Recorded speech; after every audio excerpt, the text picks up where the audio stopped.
Assalamualaikum warahmatullahi wabarakatuh.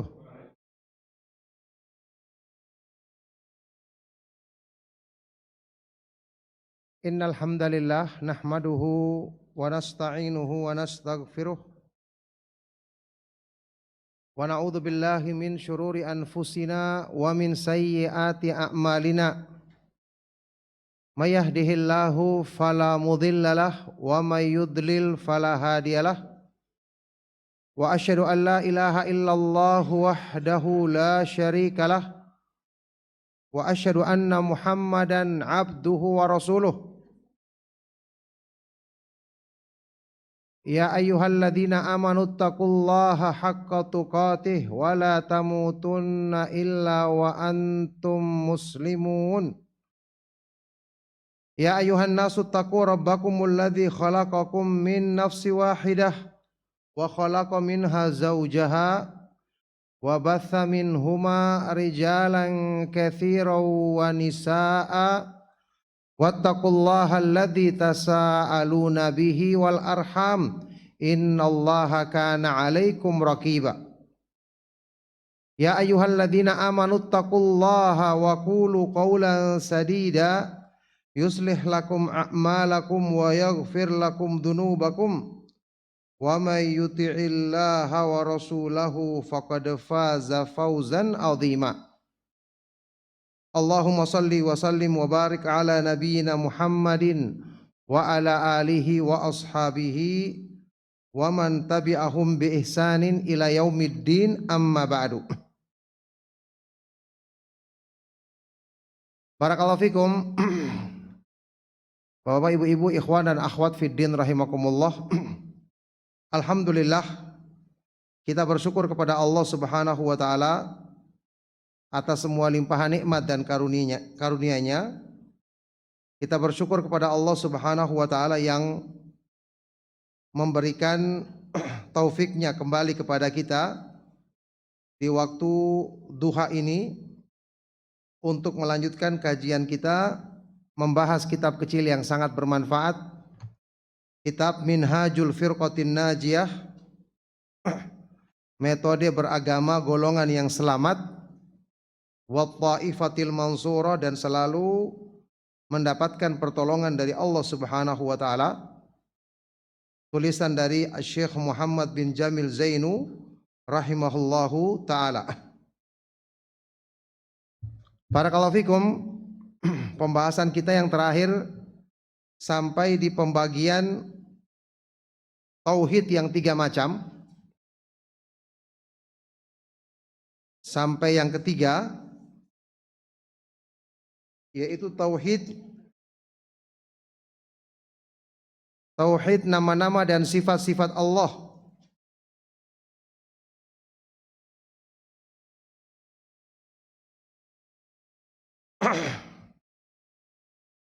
Ya, disebutkan di sini ada beberapa hal yang berkenaan dengan masalah memahami tauhid nama-nama dan sifat-sifat Allah Subhanahu wa taala, yang kita harus nafikan, yang kita harus jauhkan. Yang pertama adalah at-ta'wil.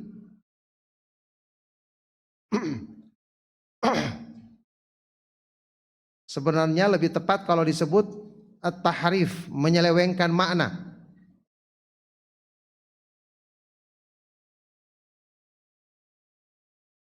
Ya, betul sampai sini kan? Betul ya? Betul ya? Iya. At-ta'wil secara asal itu lafadz yang bisa terpuji dan bisa tercela. Yang dinafikan oleh para ulama ahlu sunnah wal jamaah dalam memahami nama-nama dan sifat-sifat Allah adalah at-tahrif, menyelewengkan maknanya. Sebagaimana Allah Subhanahu wa taala ketika menyebutkan di dalam Al-Qur'an tentang orang-orang Yahudi, yuharrifunal kalima amma wadhi'ihi, mereka selalu menyelewengkan kalimat-kalimat Allah dari tempat-tempatnya. Kata Syekh di sini, at-ta'wilu huwa sarfu dhahiril ayati wal ahaditsis sahihati ila ma'nan akhara batilin mithlu istiwa bimakna istaula. Memalingkan makna lahiriah dari ayat-ayat dan hadis-hadis yang sahih kepada makna lain yang batil, makna lain yang salah. Seperti istiwa diartikan istaula. Sebenarnya kalau disebutkan dengan at-ta'wil ini kurang pas, karena ta'wil itu bisa ta'wil benar, bisa ta'wil salah. Ta'wil itu sinonimnya tafsir. Buktinya bahwa ta'wil itu terpuji, bisa jadi terpuji, yaitu doa Rasulullah SAW ketika mendoakan kepada Allah untuk memberikan pemahaman ilmu kepada anak paman beliau, sahabat yang mulia Abdullah ibn Abbas radhiyallahu taala anhuma. Allahumma faqihu fid din wa allimhu ta'wil.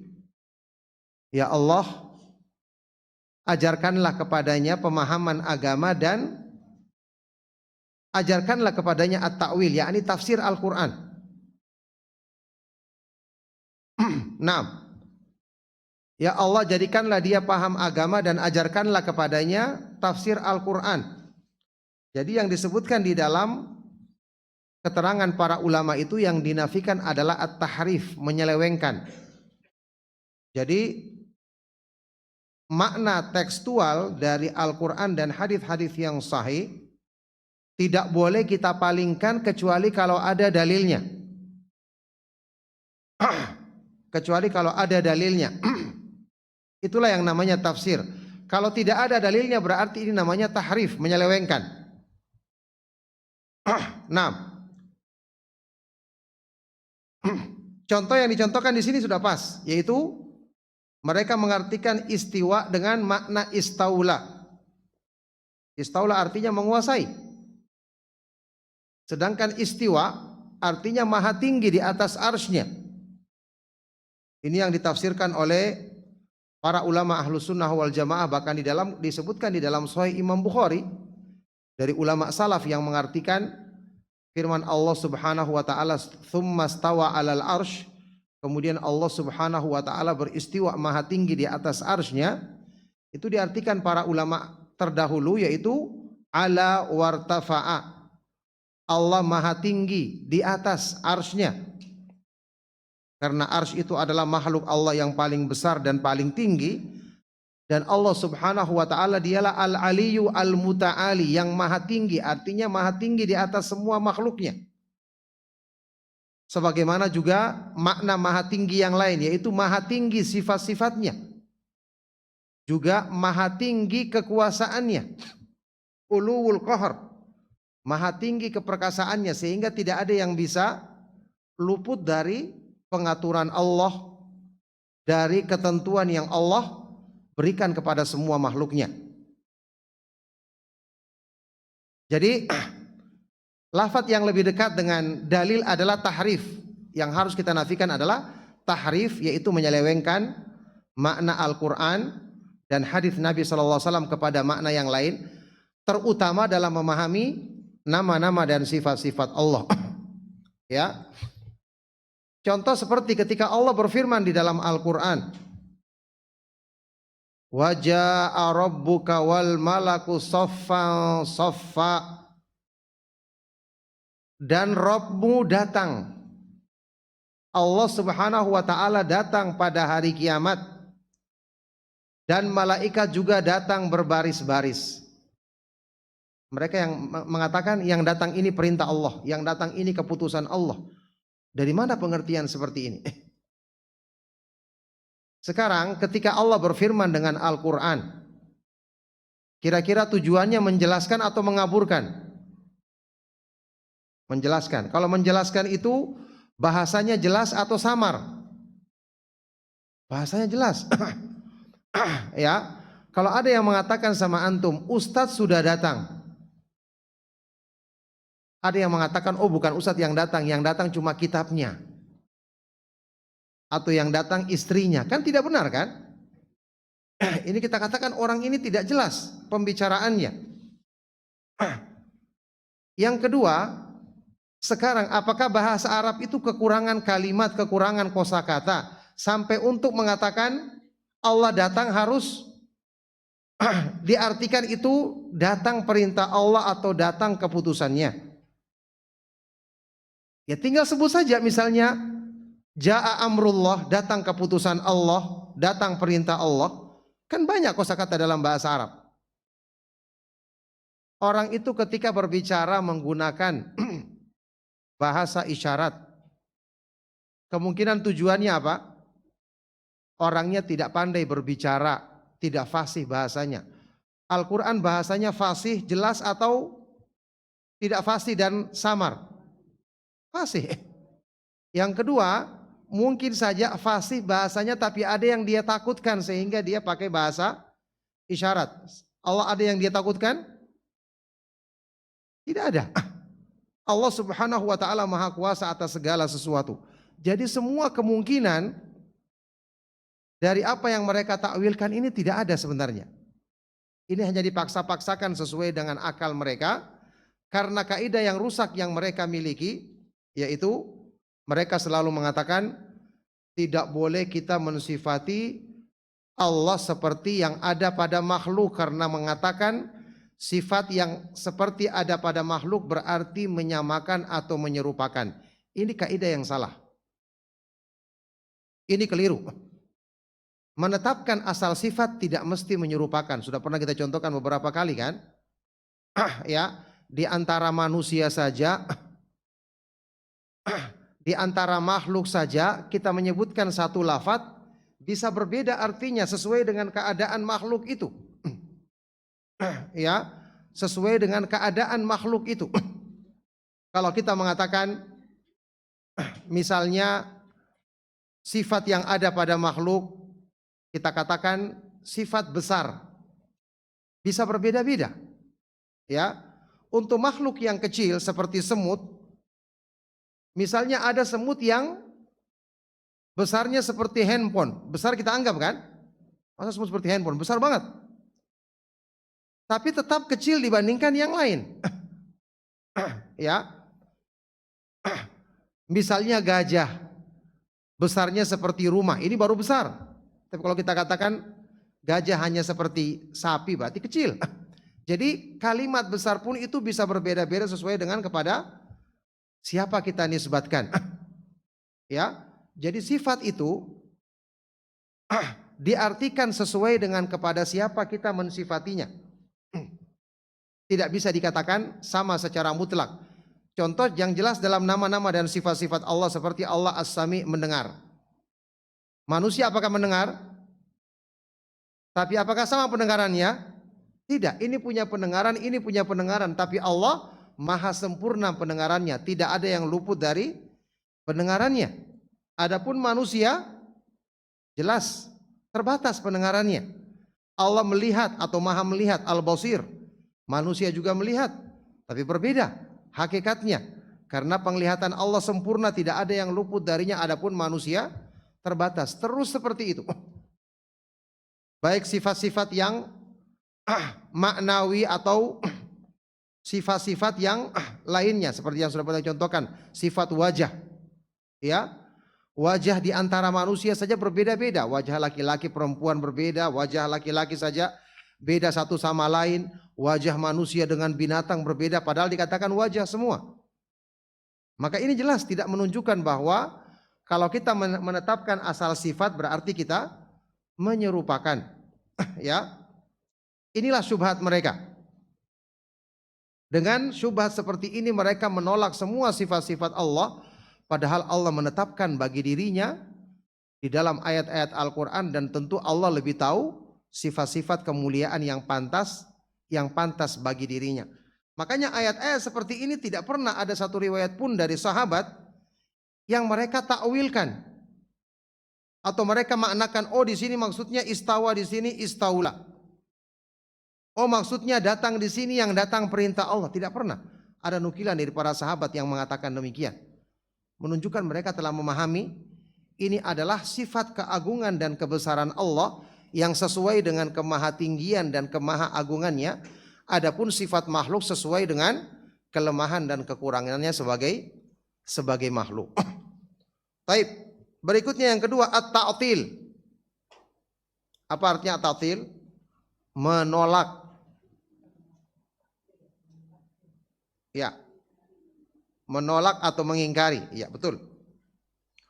Wa huwa juhdu sifatillahi wa nafyuha, yaitu menolak sifat-sifat Allah dan menafikannya. Permasalahannya mereka itu adalah apa yang tidak sesuai dengan akalnya ditolak. Padahal itu akal sepihak. Al-Quran kan diturunkan oleh Allah, akal diciptakan juga oleh Allah. Harusnya tidak mungkin bertentangan. Ya. Jadi mereka menolak sifat-sifat Allah dan menafikannya dari Allah. Contoh, ka'uluwillah ala samai. Misalnya sifat maha tingginya Allah di atas langit. Faqad za'amatil firaqud dhallatu annallaha fi kulli makan. Ya, kelompok-kelompok yang sesat ini menyangka Allah Subhanahu wa taala di semua tempat. Ya, di semua tempat, ada tempat-tempat yang kotor, di WC dan seterusnya, tidak pantas. Sedangkan kita saja menyebut nama Allah di tempat-tempat yang kotor tidak boleh, apalagi dikatakan di situ ada zat Allah. Ini jelas tidak pantas. Allah Subhanahu wa taala menamakan dirinya Al-Aliyyu Al-Muta'ali, yang maha tinggi. Dan kata para ulama, ya, darurat yang kita dapatkan dalam fitrah hati kita, setiap manusia, kalau kita berdoa, hati kita cenderung menghadap kemana? Ke semua tempat, pasti ke atas. Kita mengangkat tangan juga kita hadapkan ke atas. Hati kita juga mengarah ke atas. Ya, kiblatnya kita waktu berdoa ke atas. Ini menunjukkan fitrah manusia mengakui akan hal ini, dan mereka salah memahami makna firman Allah Subhanahu wa taala di surat Al-Hadid. Wa huwa ma'akum aina ma kuntum wallahu bima ta'maluna basir. Dan Allah bersama kamu dimanapun kamu berada, dan Allah maha melihat apa yang kalian kerjakan. Kebersamaan di sini bukan berarti Allah berada di mana-mana. Kata para ulama, dalam bahasa Arab itu kalimat bersama atau beserta itu ada beberapa pengertiannya. Kalau kita mengatakan syaribtul ma'a ma'al laban, aku minum susu dengan air, berarti dicampur. Iya kan? Kalau kita mengatakan ra'aitu Zaidan wa Amran yamshiyani ila suq, aku melihat Amr dan Zaid berjalan ke pasar, yakni mereka berdampingan berjalan ke pasar. Ada juga yang mutlak kebersamaan. Seperti yang mungkin pernah kita sebutkan di kitab Al-Aqidatul Wasithiyah, Syekhul Islam Ibnu Taimiyah rahimahullah ta'ala pernah menyebutkan pernyataan orang Arab yang bilang seperti ini. Mazilna nasiru fil laili wal qamaru ma'ana. Kami terus melakukan perjalanan di malam hari dan rembulan menyertai atau bersama kami. Kira-kira yang kita pahami dari ucapan ini apa? Rembulannya turun ke bumi juga, jalan di samping mereka, atau cahaya bulan yang menyertai mereka? Cahaya bulan, ini bahasa Arab. Kalimat kebersamaan seperti ini digunakan dalam bahasa Arab. Seorang ibu berkata kepada anaknya yang menuntut ilmu, anakku, pergilah kamu ke pondok pesantren, doa ibu bersamamu. Apakah doanya ikut jalan ke pesantren atau ibunya berdoa di rumah? Berdoa di rumah, karena ibunya menyebut anaknya, ingat anaknya, dikatakan dia bersama. Ya. Jadi kebersamaan seperti ini dalam bahasa Arab dikenal. Apalagi di ayat tadi Allah mengatakan wallahu bima ta'maluna basir di akhirnya, dan Allah maha melihat apa yang kalian lakukan, berarti kebersamaan di sini adalah kebersamaan dengan penglihatan Allah. Kamu dimanapun kamu berada, Allah maha melihatmu, maha mengetahui perbuatanmu, maha mengawasi. Ini maknanya al-ma'iyyah umum, al-ma'iyyatul ammah, kebersamaan Allah yang umum bersama semua makhluknya. Ya. Jadi yang seperti ini merupakan perkara yang diterangkan dalam bahasa Arab dan digunakan dalam bahasa Arab dan tidak ada pertentangan dalam masalah ini, tidak seperti yang mereka pahami. Seandainya mereka merujuk kepada penjelasan para ulama Ahlus Sunnah wal Jamaah, niscaya mereka akan mengetahui makna yang benar dalam masalah ini. Taib. Kemudian ats-tsalits, yang ketiga, at-takyif. At-takyif artinya membagaimanakan. Membagaimanakan itu artinya menanyakan bagaimana sifat Allah ini, bagaimana hakikat sifat Allah ini. Kita yakin sifat Allah itu hakikatnya ada, tapi cuma Allah yang tahu. Ketika Allah tidak menjelaskannya di dalam ayat-ayat Al-Quran, Rasulullah SAW tidak menjelaskannya di dalam hadis-hadis yang sahih, para sahabat juga tidak menanyakannya, maka berarti ini tidak boleh ditanyakan. Ya, seandainya ini dibutuhkan dalam iman, pasti Allah akan jelaskan, iya kan? Contoh tentang kapan terjadinya hari kiamat, apakah disebutkan dalam Al-Quran atau hadis-hadis yang sahih? Disebutkan atau tidak? Tidak disebutkan, iya kan? Ketika malaikat Jibril bertanya kepada Nabi SAW, mata sa'ah, kapan terjadinya hari kiamat? Apa kata Nabi SAW? Mal mas'ulu anha bi'a'lama minas sa'il. Tidaklah yang ditanya lebih tahu daripada yang bertanya. Malaikat Jibril, pimpinan para malaikat, tidak tahu. Kemudian Nabi Muhammad SAW, pimpinan para nabi dan rasul, bahkan pimpinan semua manusia, tidak tahu. Maka kira-kira siapa yang tahu selain Allah? Tidak ada. Nah, ketika ini tidak dijelaskan dalam agama, berarti dia tidak dibutuhkan di dalam keimanan. Iya kan? Seandainya dia dibutuhkan dalam keimanan, apakah mungkin agama luput menjelaskannya? Bagaimana kira-kira? Agama ini sempurna atau tidak? Sempurna. Kalau sempurna berarti semua yang dibutuhkan dalam kebaikan dijelaskan atau tidak? Dijelaskan. Kalau ada yang tidak dijelaskan berarti tidak dibutuhkan di dalam kebaikan iman. Itu cukup Allah yang mengetahuinya. Paham ya? Itu kaidahnya. Semua yang dibutuhkan dalam iman pasti dijelaskan dalam agama. Nah, sekarang kaifiyah sifat Allah ini tidak dijelaskan. Makanya para ulama melarang membahasnya. Apalagi membahas tentang kaifiyah, nanti kita akan membawa kepada sikap menyerupakan Allah. Ya. Orang kalau mengatakan bagaimana misalnya, ya ada orang yang tidak pernah melihat Ka'bah misalnya. Dia bertanya, bagaimana bentuknya Ka'bah? Pasti kita akan jelaskan kan, oh bentuknya kotak, dipakai penutup warna hitam. Ini namanya menjelaskan kaifiyah. Nah, sekarang kaifiyah ini untuk makhluk bisa dijelaskan karena ada yang pernah melihatnya. Atau ada orang yang punya berita tentangnya. Sekarang di dunia ini apakah ada yang pernah melihat Allah? Tidak ada. Nabi SAW pernah melihat dalam ru'yal manamiyah, lihat dalam mimpi. Ya, dalam hadis riwayat Imam Muslim, Rasulullah SAW bahkan bersabda, ta'allamu anna ahadam minkum la yara rabbahu hatta yamut. Ketahuilah bahwasanya salah seorang atau masing-masing dari kalian tidak akan bisa melihat Rabbnya sampai dia mati. Yani bukan di dunia tempatnya. Ya, jadi ini tidak boleh karena akan membawa kepada sikap menyerupakan Allah dengan makhluk. Makanya kita kenal pernyataan Imam Malik bin Anas rahimahullah ta'ala.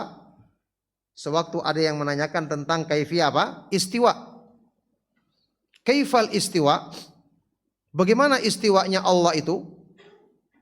Dia ingin menanyakan seperti seolah-olah menyamakan dengan makhluk. Ya, ingat kita menetapkan Allah maha tinggi di atas arsy-Nya, tapi tidak boleh kita bayangkan, oh seperti orang berdiri di atas meja, seperti tukang yang ada di atas atap. Ini tidak boleh. Ini melampaui batas namanya. Allah hanya memberitakan bahwa dia maha tinggi. Dan ini maha tinggi yang sesuai dengan keagungan dan kebesarannya, kita yakin pasti tidak sama dengan apa yang ada pada makhluk. Imam Malik sewaktu ditanya tentang kaifal istiwa, apa kata beliau? Al istiwa'u ma'lum wal kaifu majhul was su'alu anhu bid'ah. Istiwa itu adalah sesuatu yang dimaklumi. Secara makna kita tahu, artinya dia maha tinggi di atas arsy-Nya. Adapun kaifiyahnya ini tidak kita ketahui, hanya Allah yang tahu.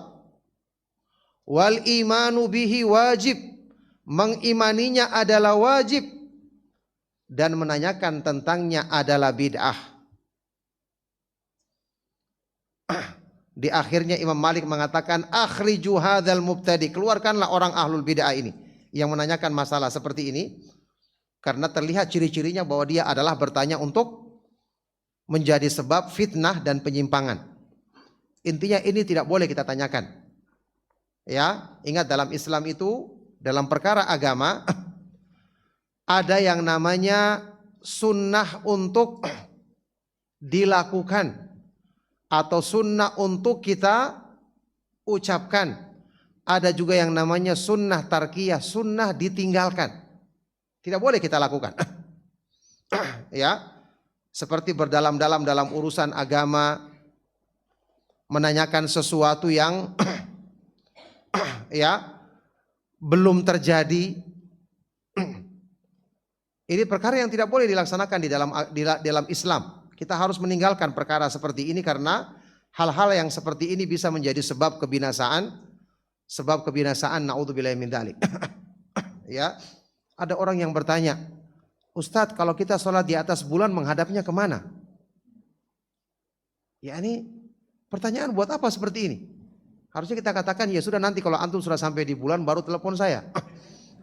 Baru dijelaskan, kan begitu. Ya, ini peristiwa yang belum terjadi juga, dan kapan juga dia akan lakukan ini, dan apakah juga itu bisa, dan seterusnya. Banyak hal-hal yang kadang-kadang cukup antum tanyakan saja keadaan yang ada di dunia ini. Antum ketika naik pesawat bagaimana sholatnya, naik kapal bagaimana sholatnya, bagaimana kalau di perahu misalnya. Ini kan masuk akal. Ya, ada orang-orang yang kadang-kadang bertanya seperti itu. Ini termasuk pertanyaan yang berlebihan atau melampaui batas. Kata beliau, at-takyif di sini maknanya huwa takyifu sifatillah, yaitu membagaimanakan sifat-sifat Allah. Wa anna kaifiyataha kadza. Ya, dia mengatakan kaifiyah atau bentuk yang sebenarnya sifat Allah itu seperti ini. Ini tidak boleh karena menyerupakan berarti. Ka'uluwillahi 'alal arsy la yushbihu makhluqatihi la ya'lamu kaifiyatahu ahadun illallah. Contoh seperti sifat maha tingginya Allah di atas arsy. Ya. Tidak serupa atau tidak sama dengan apa yang ada pada makhluknya, dan tidak ada yang mengetahui kaifiyahnya ini, bentuk yang sebenarnya ini seorang pun kecuali Allah Subhanahu wa taala. Makhluk saja tidak boleh kita jelaskan kalau tidak ada dalilnya. Makhluk-makhluk yang gaib. Ya. Kalau tidak ada dalilnya tidak boleh, berarti ini menebak-nebak perkara yang gaib. Apalagi Allah Subhanahu wa taala. Kita hanya membicarakan misalnya tentang arsy, apa dalil-dalil yang menyebutkan tentang arsy. Kan kita tahu, di situ ada arsy, makhluk Allah yang paling besar, ada lagi kursi. Kursi ini lebih kecil dibandingkan arsy, tapi dia juga sangat-sangat besar dibandingkan langit-langit dan bumi. Sampai disebutkan di dalam sebuah hadis yang derajatnya hasan, ya, kata Nabi SAW, perbandingan antara arsy, kursi dan langit-langit, bumi beserta isinya, itu seperti halaqah, sebuah cincin atau gelang yang dilemparkan ke padang pasir. Jadi langit-langit dan bumi itu seperti cincin atau gelang tadi, dilemparkan ke padang pasir yang luas itu seperti kursi. Kemudian perbandingan kursi dengan arsy juga seperti itu. Kursi itu seperti gelang atau cincin dilemparkan ke padang pasir yang luas. Itu seperti itu besarnya arsy. Dan Allah subhanahu wa ta'ala maha besar, tentu lebih besar dibandingkan semua makhluknya dan maha tinggi di atas semua makhluknya. Yakni tidak bisa dibayangkan. Yang jelas Allah subhanahu wa ta'ala maha besar, maha agung, maha tinggi, maha sempurna dan maha indah. Semua nama-nama dan sifat-sifatnya. Itu yang kita yakini. Taib. Ar-Rabi, yang keempat, at-tamtsil, menyerupakan. Ini juga tidak boleh kita lakukan dalam menetapkan sifat-sifat Allah. Kadang-kadang sebagian ulama menyebutkannya dengan lafadz at-tashbih. Ini hampir sama artinya. At-tashbih juga artinya menyerupakan. Tapi penyebutan dengan tamtsil lebih pas. Karena apa? Itulah lafadz yang disebutkan dalam Al-Quran. Selalu ya, yang namanya menggunakan lafadz yang syar'i itu lebih baik daripada yang tidak ada syariatnya. Ya, orang-orang yang menyimpang dalam memahami nama-nama dan sifat-sifat Allah itu kalau berbicara tentang Allah, berbicara seenaknya, tidak pakai adab. Mereka bilangnya apa? Allah itu tidak ada dan juga tidak ada. Tidak di luar alam, tidak juga di dalam alam. Tidak ada semua dalilnya. Allah itu bukan terdiri dari anggota tubuh, terdiri dari unsur, terdiri. Masya Allah. Tidak perlu kita katakan seperti ini. Sudah cukup. Al-Quran mengatakan, laisa kamitslihi syai'un wa huwas samiul basir. Tidak ada satupun makhluk yang serupa dengannya dan dia maha mendengar lagi, maha melihat. Walam yakun lahu kufuwan ahad. Tidak ada satu makhluk pun yang setara dengannya. Ini sudah cukup. Lagi pula yang namanya penafian itu, kalau disebutkan dalam umum, bentuk umum itu lebih utama dibandingkan dirinci. Beda kalau penetapan. Sifat-sifat yang ditetapkan itu dirinci lebih baik. Misalnya Allah maha melihat, Allah maha mengetahui apa yang ada di dalam hati manusia, Allah mengetahui apa yang ada di rahim seorang ibu yang sedang mengandung dan seterusnya. Itu lebih utama. Tapi kalau penafian itu secara umum saja. Ya. Dan itulah metode Al-Quran dalam menafikan sifat-sifat Allah disebutkan secara umum. Karena ini lebih menunjukkan makna pujian dan sanjungan. Contoh tamtsil. Allah menafikan tamtsil seperti di ayat yang tadi kita sebutkan. Apa arti tamtsil? Huwa tamtsilu sifatillahi bi sifati khalqihi.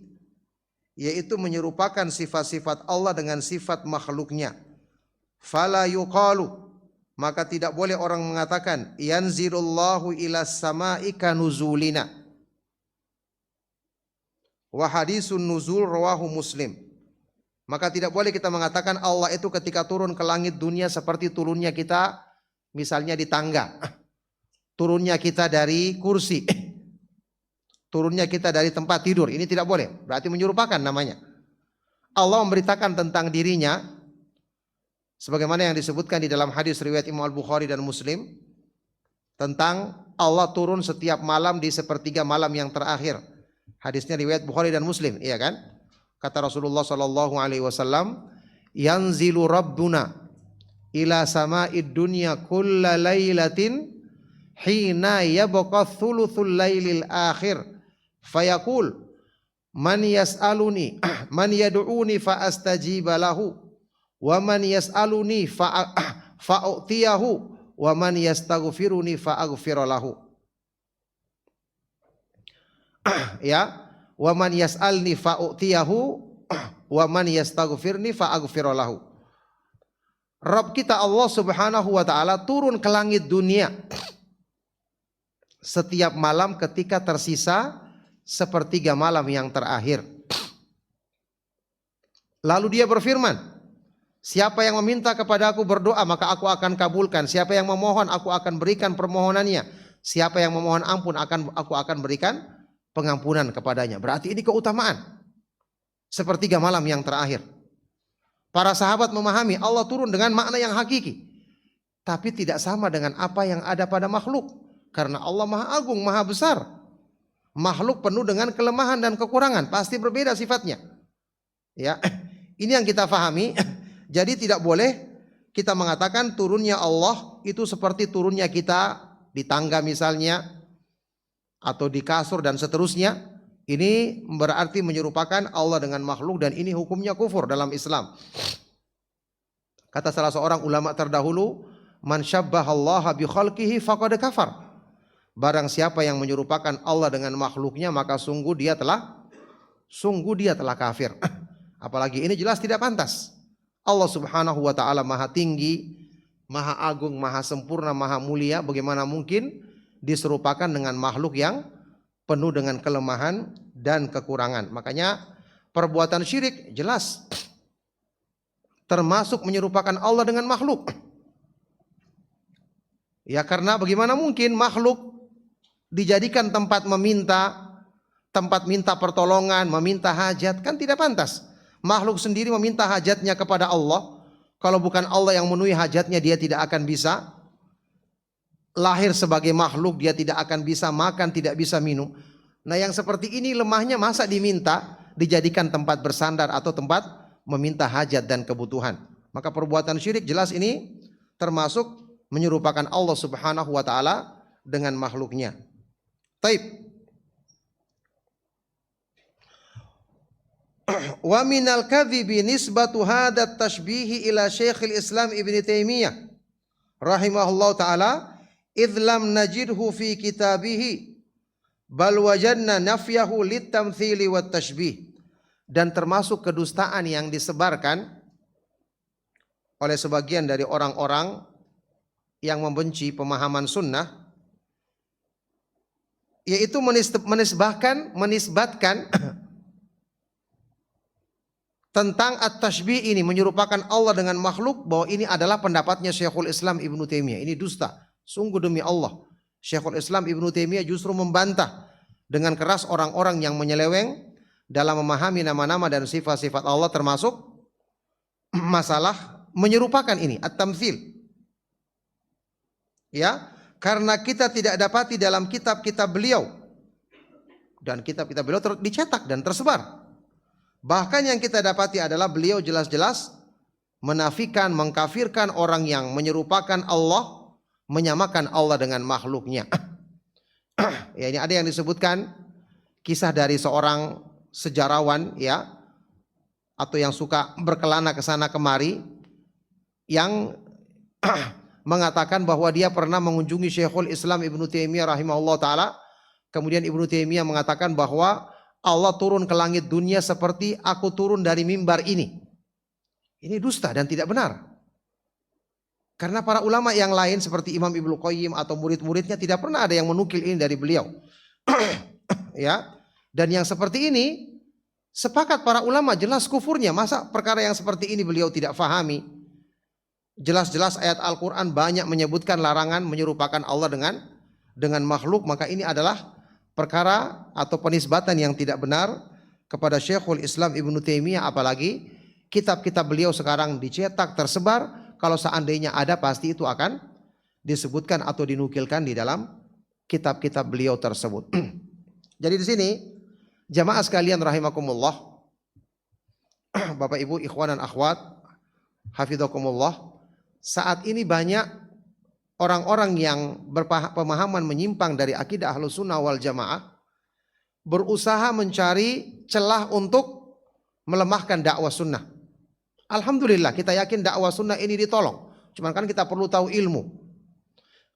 Ya, saya tidak pernah membaca langsung, sebagian dari ustadz ada yang mengabarkan bahwa ada yang menyebarkan syubhat. Mereka mengatakan bahwa Rabb atau sembahan Allah yang disembah oleh orang-orang yang berpemahaman salaf beda dengan Allah yang disembah oleh kebanyakan kaum muslimin. Karena mereka menuduh atau mengatakan sembahan mereka itu mujassam, ya, ini punya jisim, punya tubuh. Karena mereka menetapkan Allah itu memiliki wajah, ya, Allah Subhanahu wa taala memiliki dua tangan dan seterusnya. Ini semua kedustaan. Dan justru jelas-jelas menentang dalil. Siapa yang mengatakan Allah Subhanahu wa taala memiliki wajah? Allah menyebutkan dalam berapa ayat Al-Qur'an? Wa yabqa wajhu rabbika dzul jalali wal ikram.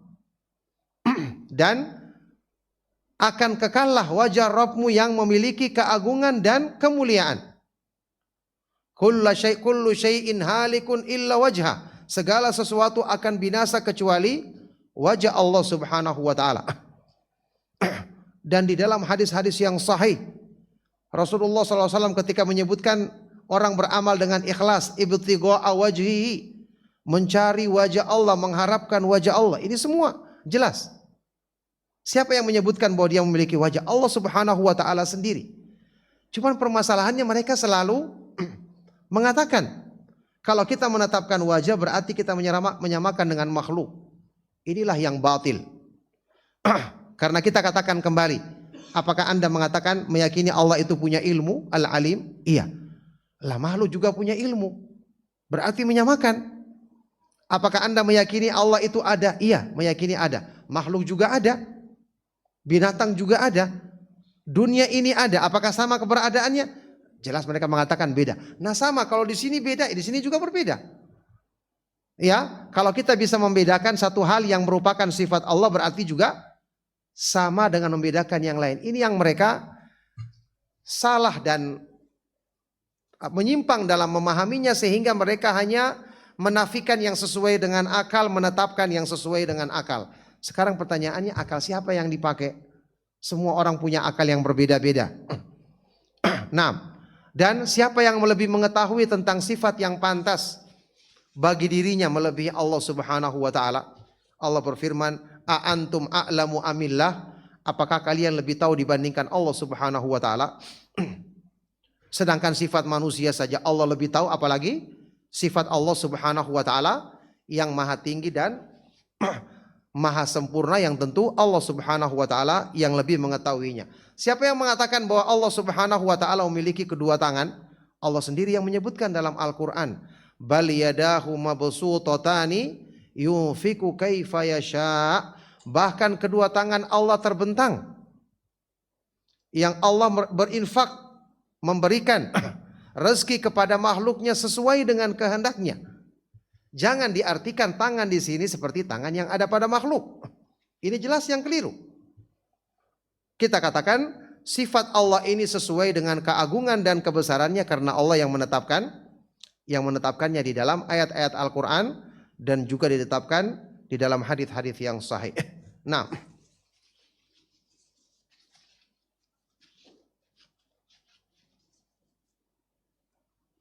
kemudian kata beliau al-khamis, yang kelima,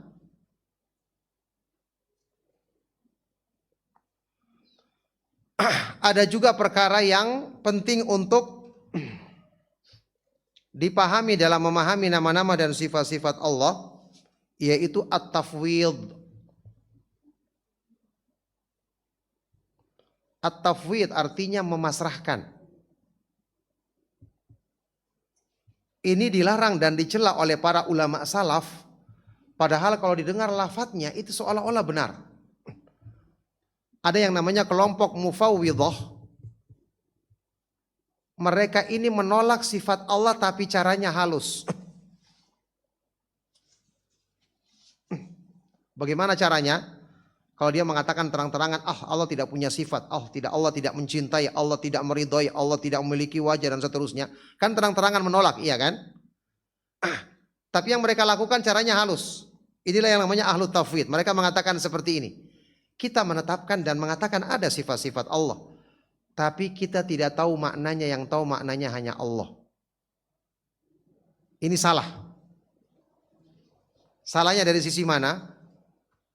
Kalau sifat-sifat Allah kita tidak tahu maknanya, padahal sifat-sifat Allah ini adalah yang paling banyak dijelaskan di dalam Al-Quran. Maka berarti dengan ini konsekuensinya apa? Di dalam Al-Quran banyak ayat-ayat yang tidak kita tahu maknanya. Berarti Al-Quran bukan menjelaskan tapi mengkaburkan. Paham ya? Ahlus sunnah wal jamaah mengatakan sifat-sifat Allah itu maknanya jelas. Cuman keadaannya yang sebenarnya hanya Allah yang tahu, itu yang kita pasrahkan kepada Allah. Jadi beda dengan tadi. Bukan kita pasrahkan maknanya. Maknanya kita tetapkan. Seperti istiwa artinya maha tinggi di atas arsy. Iya kan? Allah subhanahu wa ta'ala mencintai, meridhoi. Kita pahami semua sifat-sifatnya. Tapi bagaimana kaifiyahnya kita yakin tidak sama dengan makhluk. Dan cuma Allah subhanahu wa ta'ala yang mengetahuinya. Makanya diterangkan di sini kata beliau. At-tafwidu inda salafi fil kaif. La fil ma'na. Memasrahkan itu menurut ulama salaf dalam kaifiyahnya, bentuk yang sebenarnya. Ini kita katakan cuma Allah yang tahu. Bukan dalam maknanya. Karena kalau dalam makna kita katakan cuma Allah yang tahu, berarti Al-Quran diturunkan buat apa? Bukan dipahami. Ya, berarti Al-Quran diturunkan apalagi tentang ayat-ayat yang berhubungan dengan tauhid. Tidak ada seorang pun yang memahami maknanya. Rasulullah SAW tidak paham, para sahabat tidak paham. Jadi bagaimana kita bisa mengambil pelajaran dari Al-Quran, apalagi tentang masalah akidah? Jadi di sini, ikhwan dan akhwat, ya, hafidhakumullah, kita harus ingat pembahasan tentang Allah ini adalah ilmu yang paling tinggi. Kenapa dia paling tinggi? Karena yang dibahas adalah zat yang maha tinggi. Ilmu itu kemuliaannya dilihat dari objek yang dibahas di dalam ilmu tersebut. Ya, apa yang dibahas dalam ilmu tersebut? Tidak ada yang lebih mulia dibandingkan Allah, berarti pembahasan yang paling agung dalam Islam adalah pembahasan tentang Allah, nama-namanya dan sifat-sifatnya. Berarti penyimpangan di dalam masalah ini juga merupakan penyimpangan paling besar. Na'udzubillahi min dzalik. Kan sudah pernah saya jelaskan kan? Penyimpangan dalam memahami nama-nama dan sifat-sifat Allah atau berbicara tentang Allah tanpa ilmu, itu kedudukan dosanya seperti apa? Melebihi perbuatan syirik. Di atas perbuatan syirik, itu jelas ditegaskan di dalam Al-Quran, di surat Al-A'raf.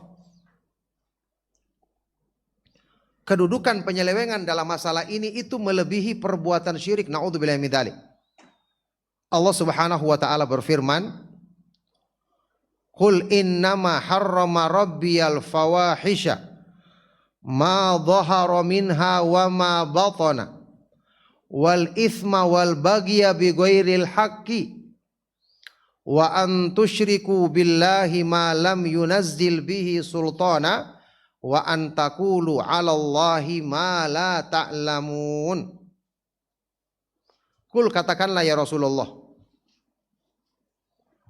innama harrama rabbiya, hanyalah Rabbku Allah subhanahu wa ta'ala mengharamkan perbuatan-perbuatan yang keji, yang nampak maupun tersembunyi dalam batin.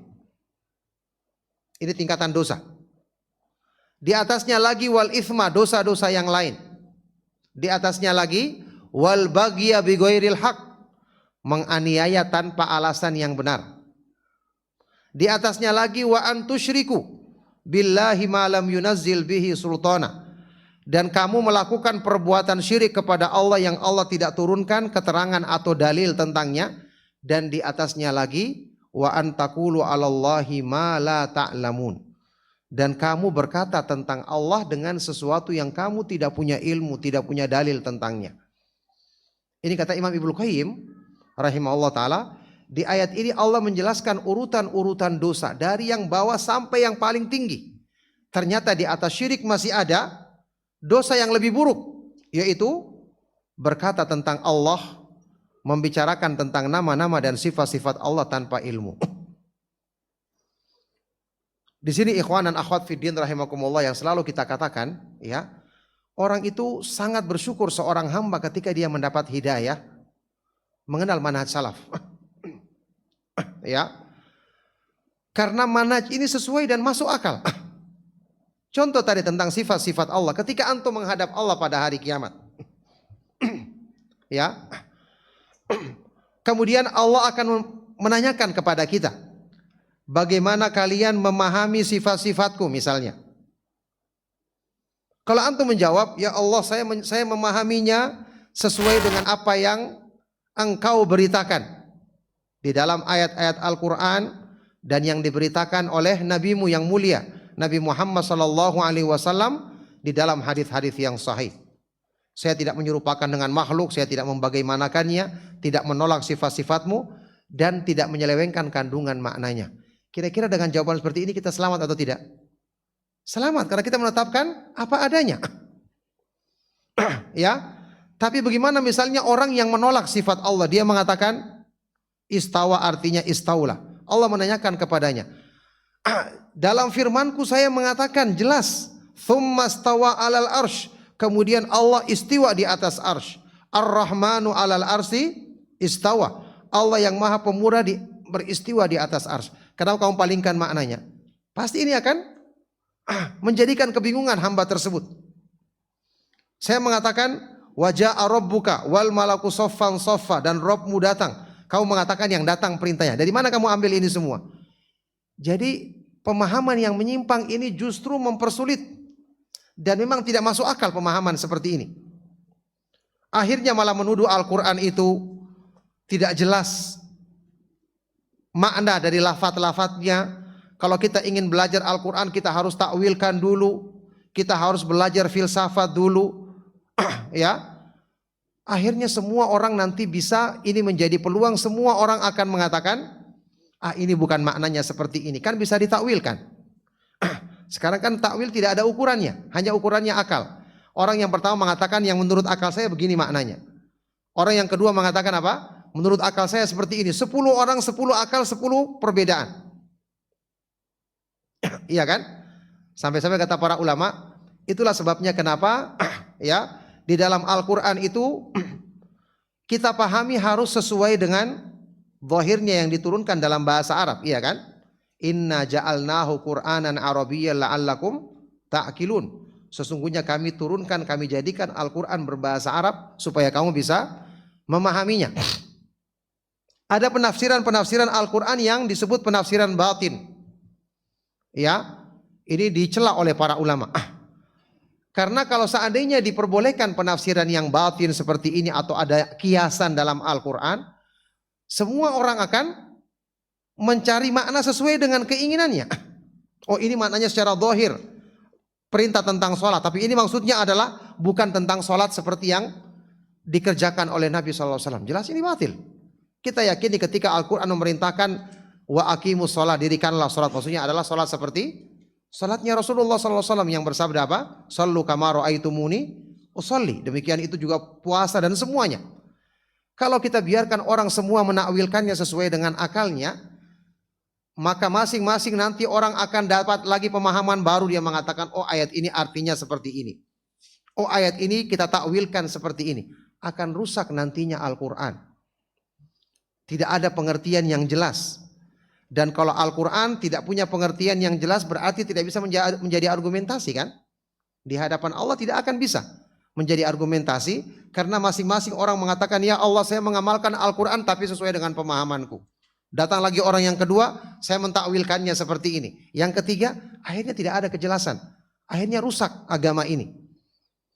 Ya, Al-Quran tidak lagi bisa menjadi argumentasi yang Allah Subhanahu wa taala tegakkan pada manusia pada hari kiamat nanti ketika mereka beralasan, ya, seperti yang Allah Subhanahu wa taala sebutkan dalam Al-Qur'an, rusulam mubasysyirina wa mundhirina li'alla yakuna lin-nasi 'alallahi hujjatun ba'dar rusul. Para rasul yang kami utus untuk memberikan kabar gembira dan peringatan supaya tidak ada alasan bagi manusia di hadapan Allah setelah diutusnya rasul. Karena setelah diutusnya Rasul kan sudah disampaikan kepada mereka. Ini ayat Al-Quran mengatakan demikian. Hadis yang sahih mengatakan demikian. Kenapa kamu berbuat seperti ini? Seandainya diperbolehkan mentakwil, ketika orang ini menghadap Allah, apa dia mengatakan? Ya Allah saya mentakwilkan begini ayatnya. Saya mengamalkan sesuai dengan pemahamanku. Akhirnya argumentasi Al-Quran dan Sunnah akan patah dengan sendirinya. Tapi kalau pemahaman itu hanya satu yang berdasarkan dari pemahaman para sahabat radhiyallahu taala anhum ajmain, kemudian pemahaman para ulama salaf, tidak ada alasan lagi kan Kenapa kamu memahami akidah seperti ini? Kenapa ini perbuatan syirik kamu anggap sebagai memuliakan orang-orang yang soleh? Kenapa kamu jadikan perantara dalam beribadah kepada Allah? Padahal ini jelas-jelas merupakan kesyirikan. Ini kan yang namanya akidah jelas. Tauhid itu jelas. Dan inilah yang akan kita bawa ketika menghadap Allah Subhanahu wa taala pada hari kiamat nanti. Oleh karena itu, jamaah sekalian rahimakumullah, kita harus selalu yakin bahwa akidah Ahlussunnah wal Jamaah, manhaj salaf ini benar-benar mengajarkan kepada kita agama ini sesuai dengan dalil. Dan dalil yang sahih tidak mungkin bertentangan dengan akal yang sehat, bahkan tidak mungkin bertentangan dengan fitrah manusia. Ya, oleh karena itu Allah Subhanahu wa taala menurunkan dalil dari Al-Qur'an dan Sunnah justru untuk membimbing dan meluruskan fitrah manusia. Maka berbahagialah dan beruntunglah orang-orang yang selalu mengikuti dalil, berarti dia akan meluruskan fitrahnya, dan dengan sebab ini dia akan selamat ketika menghadap Allah Subhanahu wa taala pada hari kiamat nanti.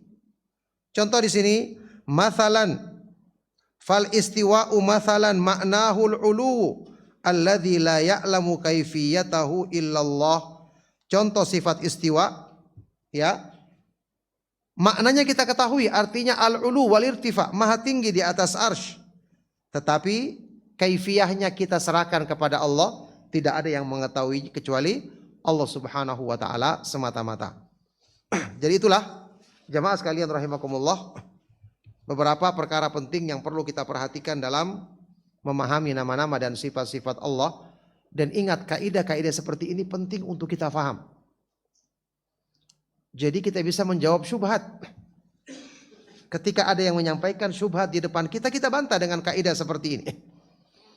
Ya, bahwa Al-Qur'an diturunkan bilisanin arabiyyin mubin, dengan bahasa Arab yang jelas. Maka kita harus pahami sesuai dengan bahasa Arab. Al-Quran itu telah dipahami dengan sempurna oleh para sahabat radhiyallahu taala anhum ajmain. Kalau ada yang mentakwilkan dengan makna ini, kita katakan mana buktinya para sahabat mentakwilkan seperti itu. Ya, saya pernah sebutkan Imam Az-Zahabi rahimahullah taala menulis kitab Al-Ulu lil Aliyil Ghaffar. Sifat maha tinggi Allah. Al-Aliyil Ghaffar, yang maha tinggi lagi maha pengampun. Itu beliau nukilkan ijma, sepakat semua para sahabat, para tabi'in, tabi'ut tabi'in, bahwa Allah Subhanahu wa taala maha tinggi, beristiwa di atas arsy-Nya. Tidak ada seorang pun yang menyelisih. Masya Allah, kenapa orang-orang yang menyimpang tidak baca kitab-kitab seperti ini? Padahal Imam Az-Zahabi ini adalah imam yang dinisbatkan kepada mazhab Imam Syafi'i. Ya. Bahkan lebih daripada itu, Imam Asy-Syafi'i punya murid yang utama yang bernama Imam Al-Muzani. Punya kitab tentang masalah akidah yang judulnya Syarhus Sunnah, juga menjelaskan masalah seperti ini. Kenapa mereka tidak membacanya? Imam Ahmad bin Hanbal punya kitab Ushulus Sunnah. Kita tahu akidah dari mazhab Imam Abu Hanifah, akidah At-Tahawiyah. Ya. Kemudian dari mazhab Imam Malik yang ditulis oleh Ibnu Abi Zaid Al-Qayrawani. Semua sepakat dalam menjelaskan masalah-masalah akidah seperti ini, tidak ada perbedaan pendapat. Kenapa mereka tidak merujuk kepada kitab-kitab tersebut? Ini yang aneh. Bahkan mereka mencela orang-orang yang menetapkannya, dan pembahasannya ini masalahnya adalah masalah akidah, masalah yang merupakan prinsip dasar agama. Kalau prinsip dasarnya sudah salah, maka bagaimana nasib bangunan yang dibangun di atasnya? Sudah pernah kita sebutkan, pondasi itu kedudukannya adalah penopang bangunan. Kalau yang menopang saja rusak, bagaimana bangunannya akan selamat dari kerusakan? Ya, maha benar Allah Subhanahu wa taala yang berfirman, "Afaman assasa bunyanahu ala taqwa minallahi wa ridwanin khairun amman assasa bunyanahu ala syafa jurufin harin fanharu bihi fi nari jahannam." Apakah orang yang menjadikan landasan bangunannya di atas ketakwaan kepada Allah dan keridhaannya lebih baik dibandingkan orang yang menjadikan pondasi bangunannya dibangun di atas tepi jurang keruntuhan yang kemudian runtuh bersamanya di dalam neraka jahanam? Naudzubillahi min dzalik. Oleh karena itu, sungguh demi Allah, ya, belajar akidah, belajar tauhid, belajar iman yang benar, ini benar-benar menyelamatkan agama kita. Di tengah fitnah di akhir zaman yang sangat banyak menyebarkan pemahaman-pemahaman yang rusak sampai dalam memahami nama-nama dan sifat-sifat Allah, perkara yang tadi kita sebutkan, penyimpangan padanya melebihi perbuatan dosanya, perbuatan syirik atau keburukannya, naudzubillahi min dzalik. Maka bersyukurlah kepada Allah dan selalu kita memuji Allah dan selalu minta kepada Allah istiqomah di atas pemahaman Islam yang benar, di atas akidah Ahlus Sunnah wal Jamaah yang agung ini sampai kita menghadap Allah Subhanahu wa taala pada hari kiamat nanti. Nah, barakallahu fikum. Selesai pembahasan ini dan kita cukupkan pembahasan kajian kita di kesempatan siang hari ini. Mohon maaf tadi karena macet sehingga agak terlambat.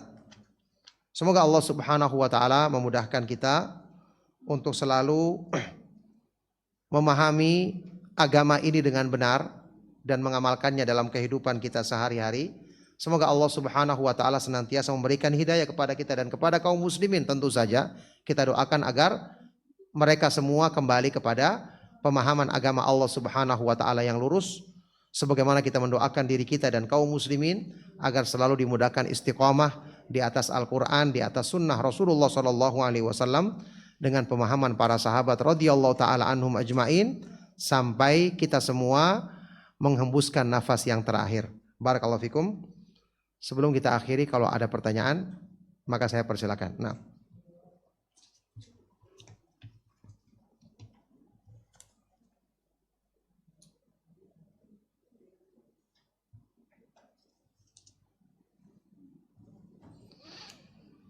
Halaman 20. Ada di WhatsApp ya?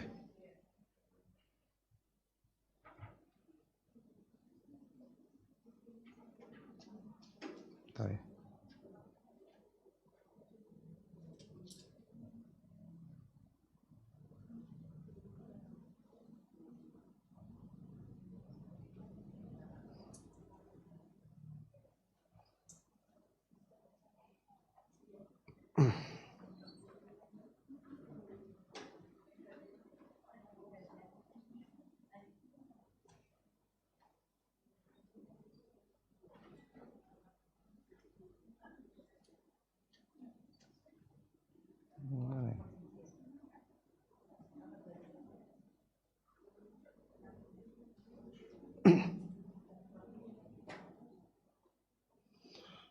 Ada pertanyaan di sini, afwan Ustadz, apa hubungan antara tauhid asma wa sifat dan asmaul husna?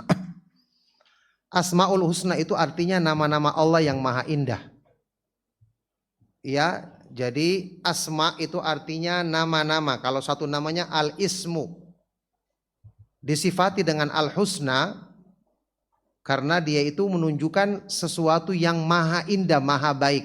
Dan itu Allah sendiri yang sebutkan di dalam beberapa ayat Al-Quran seperti dalam firman-Nya walillahil asmaul husna fad'uuhu biha, dan Allah memiliki nama-nama yang maha indah, maka berdoalah atau beribadahlah kepada Allah dengan memahami nama-nama itu. Itulah asmaul husna. Nah, dalam memahami asmaul husna ini ada istilah tauhid asma wa sifat.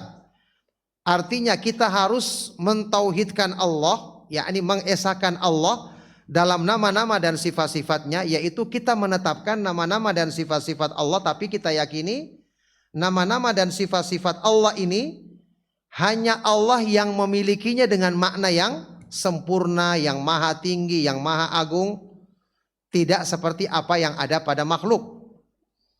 Jadi kita harus mentauhidkan Allah dalam nama-nama dan sifat-sifatnya. Kita katakan misalnya Allah maha mendengar, hanya Allah yang pendengarannya maha sempurna.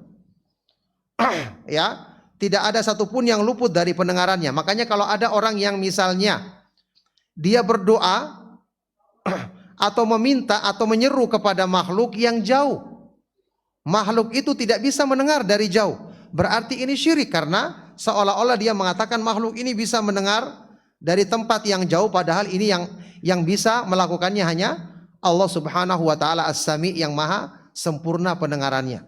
Ada orang yang sangat takut kepada makhluk sampai dia merasa kemanapun dia pergi tidak akan bisa selamat. Ini ketakutan syirik namanya.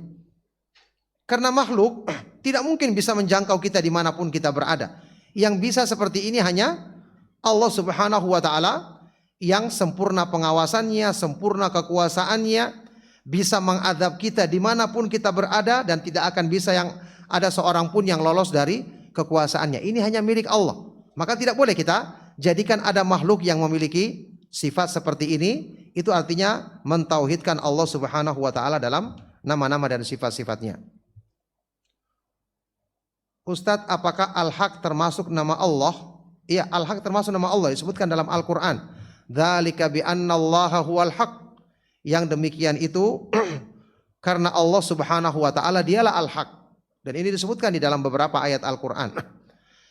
Coba kita buka ya nama-nama Allah yang dikumpulkan oleh para ulama, dan ada terjemahannya seperti oleh Syekh Ibnu Utsaimin di kitab Al-Qawaidul Muthla, ada terjemahannya. Itu lebih bagus kita jadikan sebagai rujukan untuk memahami mana nama-nama Allah yang ada dalilnya. Kemudian kita Fiqhul Asma'il Husna, tulisan guru kita Syekh Abdul Razak, ya, hafizahullah taala. Beliau juga mengumpulkan, bahkan menjelaskan dengan rinci makna dari setiap nama-nama Allah, termasuk Al-Haq ini adalah nama Allah Subhanahu wa Ta'ala.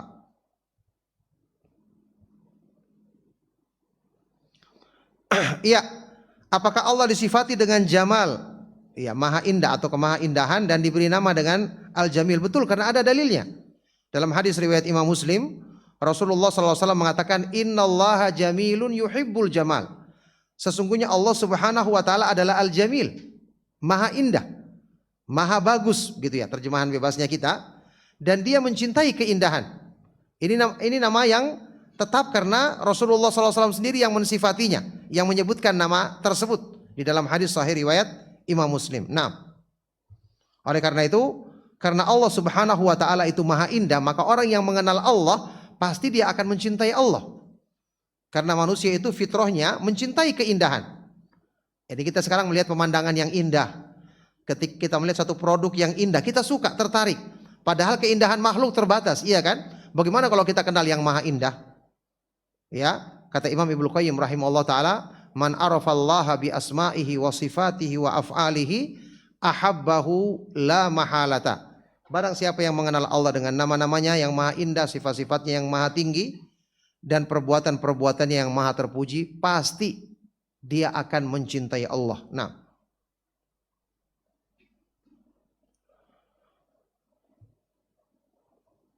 Ana mau tanya Ustadz, momen pada saat ini banyak di antara umat Islam sendiri mengucapkan selamat Natal dan sebagainya.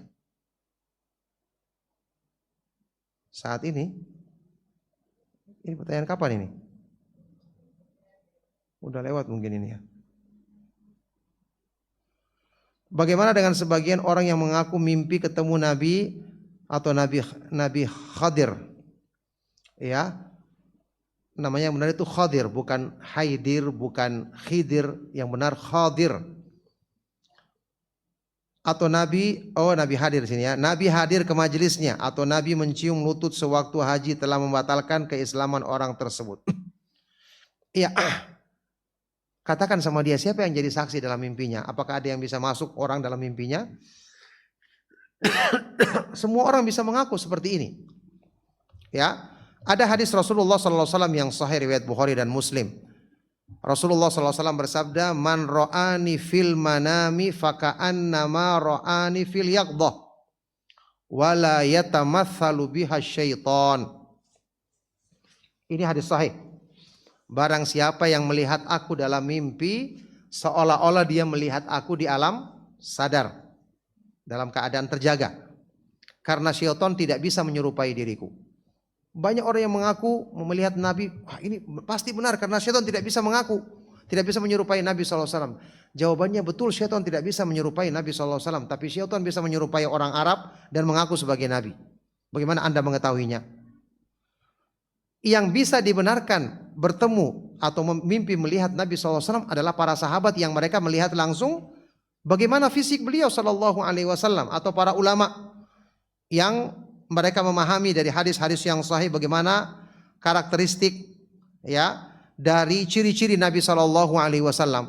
Adapun setiap orang mengaku padahal yang dilihat adalah mungkin syaitan yang menyerupakan diri dengan orang Arab, ya, baru mengaku Nabi SAW, ini tidak benar. Lagi pula, dulu para ulama salaf, kalau ada hal-hal yang berhubungan dengan masalah kebaikan agama seperti ini, mereka justru sembunyikan, iya kan? Ya ini kalau ada orang yang mengaku, saya bertemu dengan Nabi SAW, Nabi SAW kayak di sini saya mencium tangannya, kan seolah-olah orang ini mengatakan dia ini orang yang soleh, dia ini orang yang rajin beribadah sehingga bertemu dengan Nabi SAW. Justru yang seperti ini harusnya tidak disebarkan, ya, dengan tujuan untuk menjadikan orang memuji, seolah-olah dia ini adalah orang yang, ya, orang yang taat beribadah dan seterusnya. Nah,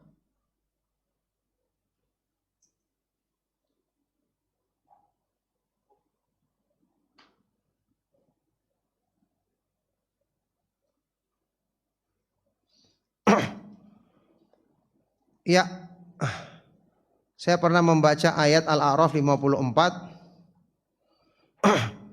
Inna rabbakumullahu alladzi khalaqas samawati wal arda fi sittati ayyamin thumma stawa 'alal arsy. Sesungguhnya Rabb kamu Allah yang telah menciptakan langit dan bumi dalam 6 hari, kemudian dia beristiwa di atas arsy. Dalam ayat tersebut ada kata kemudian. Apakah berarti sebelum penciptaan langit dan bumi Allah tidak beristiwa? Ya, namanya arsy makhluk, pasti diciptakan. Iya kan? Ya tentu saja Allah Subhanahu wa taala sifat asalnya dia adalah Al-Aliyyu, maha tinggi di atas semua makhluknya. Dan yang namanya makhluk pasti berpermulaan, iya kan? Ya, yang jelas tetap saja Allah Subhanahu wa taala meskipun tidak ada makhluknya atau belum menciptakan arsy-nya, tetap Allah maha tinggi. Karena ini adalah sifat yang tetap bagi Allah Subhanahu wa taala. Ketika Allah telah menciptakan makhluknya arsy, maka Allah Subhanahu wa taala maha tinggi di atas arsy-nya. Ini tidak ada masalah karena memang sifat asal Allah Subhanahu wa taala dia adalah maha tinggi di atas semua makhluknya. Nah, ya sebagaimana misalnya kita mengatakan Allah sifatnya Al-Khaliq, menciptakan, ya kan? Maha menciptakan. Berarti Allah sebelum ada makhluk tidak menciptakan? Ya tidak. Allah Subhanahu wa taala maha kuasa. Makanya sifat-sifat seperti ini diterangkan oleh para ulama, ini namanya sifat fi'iliyah. Berhubungan dengan kehendak Allah. Ketika Allah kehendaki maka Allah lakukan. Ya, contoh seperti turun ke langit dunia. Kan Allah turun ketika sepertiga malam yang terakhir. Berarti di waktu yang lain Allah tidak lakukan, ya Allah kehendaki tidak lakukan, maka Allah tidak lakukan. Ini namanya sifat fi'liyah karena berhubungan dengan kapan Allah kehendaki Allah lakukan, dan ketika Allah tidak kehendaki Allah tidak lakukan sesuai dengan apa yang Allah Subhanahu wa taala kehendaki, karena dia adalah fa'alul lima yurid, maha berbuat apa yang dikehendakinya. Apakah sifat Allah wujud, qidam dan yang lainnya? Ini ada dalilnya. Ini termasuk sifat-sifat yang dikatakan oleh para ulama itu ditetapkan hanya berdasarkan akal. Lebih bagus kita gunakan lafaz yang disebutkan di dalam Al-Qur'an. Ya, seperti sifat al-ilmu jelas ada, al-alim. As-sam, as-sami, berarti sifat as-sam. Ya, ada sebagian yang diambil dari lafaz yang tidak disebutkan dengan dalil, dan ini penetapan sifat yang disebutkan tadi ini mereka batasi hanya dengan jumlah tertentu tanpa ada dalilnya, hanya berdasarkan apa yang mereka katakan dalil akal, padahal ini juga tidak sesuai dengan akal yang benar sebagaimana yang diterangkan oleh para ulama Ahlus Sunnah wal Jamaah. Nah, cukup ya sampai di sini insyaallah kajian kita. Mudah-mudahan apa yang kita kaji bermanfaat dan menjadi sebab kebaikan untuk dunia dan akhirat kita. Mohon maaf atas segala yang salah dan kurang. Kita akhiri sallallahu wasallam wa barak ala nabiyina Muhammad wa ala alihi wa sahbihi wa man tabi'ahum bi ihsanin ila yaumiddin wa akhiru da'wana anil hamdulillahi rabbil alamin. Subhanakallahumma wa bihamdika asyhadu an la ilaha illa anta astaghfiruka wa atubu ilaik. Wassalamu alaikum warahmatullahi wabarakatuh.